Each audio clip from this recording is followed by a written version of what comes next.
Bonjour à tous, bienvenue sur la chaîne Hardwisher. Et aujourd'hui, je vais vous montrer comment passer des boutons de navigation au geste sur le Realme 16 Pro 5G.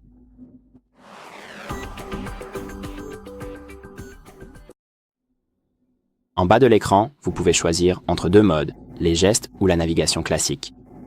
Le mode par défaut est cette petite barre qui vous permet par exemple de quitter les applications ou d'activer l'affichage des applications récemment utilisées. Ou encore de passer d'une application à l'autre, comme ceci. Et donc, si jamais vous avez l'intention de modifier ce réglage particulier, sachez que la toute première étape indispensable à suivre est d'ouvrir le menu des paramètres, puis de faire glisser votre doigt vers le bas de l'écran jusqu'à la section Système et mise à jour, et ensuite de cliquer délicatement sur l'option intitulée Navigation système. Et ici, nous avons plusieurs options. Nous avons donc les boutons et les gestes. Les gestes, c'est ce que je viens de vous montrer, et nous avons aussi les boutons. Et si nous sélectionnons les boutons, cela va changer notre disposition pour afficher ces boutons ici, qui font différentes choses, ou à peu près les mêmes choses que la barre de geste. Nous avons donc ce bouton de retour qui nous permet, par exemple, de revenir à la page précédente. Donc si vous cliquez sur quelque chose, le bouton retour va nous ramener une page en arrière. Nous avons le carré, qui nous permet d'aller à la page d'accueil.